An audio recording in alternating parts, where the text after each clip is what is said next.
ರಾಯರೆಡ್ಡಿಯವರು ಮುಖ್ಯಮಂತ್ರಿಗಳ ಮುಖವಾಣಿ ಇದ್ದಾಗೆ. ಅವರು ಆರ್ಥಿಕ ತಜ್ಞರು.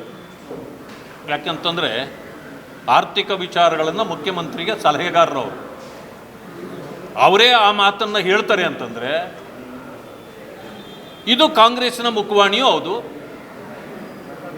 ಮತ್ತು ಸರ್ಕಾರದ ಮುಖವಾಣಿಯೂ ಹೌದು. ಅವರು ಈಗ ಇಷ್ಟನ್ನು ಹೇಳಿದ್ದಾರೆ ಅಂತಂದರೆ ನಾವು ಗ್ಯಾರಂಟಿ ಕೊಟ್ಟಿದ್ದೇವೆ, ಅಷ್ಟು ಬಿಟ್ಟು ನೀವು ಯಾರು ಏನೂ ಮಾತಾಡಬಾರ್ದು ಅನ್ನೋ ಉದ್ದೇಶ.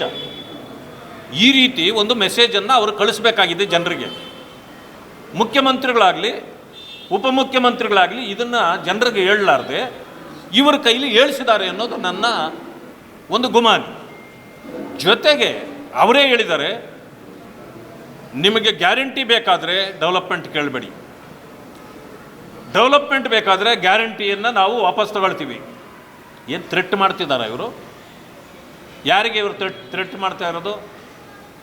ಈ ರೀತಿ ಬ್ಲಾಕ್ ಮೇಲ್ ಮಾಡಿ ಈ ರಾಜಕೀಯ ಮಾಡ್ತಕ್ಕಂಥದ್ದನ್ನು ಕಾಂಗ್ರೆಸ್ ಮೊದಲು ನಿಲ್ಲಿಸಬೇಕು. ಜನ ಮೊದಲ ಥರ ಯುಗದಲ್ಲಿಲ್ಲ. ಇವತ್ತು ಪ್ರತಿಯೊಂದು ಕೂಡ ಒಂದೇ ನಿಮಿಷದಲ್ಲಿ ಜನರಿಗೆ ಅರ್ಥ ಆಗ್ತದೆ. ಟ್ರಾನ್ಸ್ಪರೆಂಟಿ ಯುಗದಲ್ಲಿದ್ದೀವಿ ನಾವೀಗ. ಜನರಿಗೆ ಹೆಚ್ಚು ದಿನ ನೀವು ಮೋಸ ಮಾಡಿ ಬದುಕಲಿಕ್ಕೆ ಸಾಧ್ಯ ಇಲ್ಲ.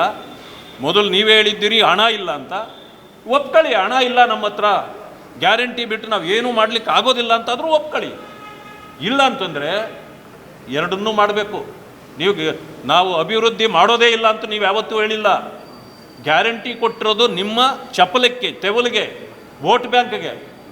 ಆದರೆ ಅಭಿವೃದ್ಧಿ ಜನರಿಗೆ ಮುಖ್ಯ ಆಗಿದೆ, ಅದನ್ನು ಮಾಡಲೇಬೇಕಾಗಿದೆ. ಆಮೇಲೆ ಬರೀ ಲೂಟಿ ಮಾಡಲಿಕ್ಕಲ್ಲ ಒಂದು ಸರ್ಕಾರ ಬರಬೇಕಾಗಿರೋದು. ಇವತ್ತು ಯಾವ ವಿಚಾರದಲ್ಲೂ ಲೂಟಿ ಲೂಟಿ ಲೂಟಿ ಲೂಟಿ. ಇದನ್ನು ನಾವು ಹೇಳೋದು ಬೇಕಾಗಿಲ್ಲ, ನಿಮ್ಮ ಶಾಸಕರೇ ಡಜನ್ ಗಟ್ಟಲೆ ಶಾಸಕರು ಹೇಳ್ತಿದ್ದಾರೆ. ಈ ರೀತಿ ಇವತ್ತು ಜನರನ್ನೂ ಕೂಡ ಬ್ಲಾಕ್ ಮೇಲ್ ಮಾಡೋ ಮೂಲಕ ಈ ಸರ್ಕಾರ ಜೀವ ಉಳಿಸ್ಕೊಳ್ತಕ್ಕಂಥ ಕೆಲಸವನ್ನು ಮಾಡ್ತಾಯಿದೆ.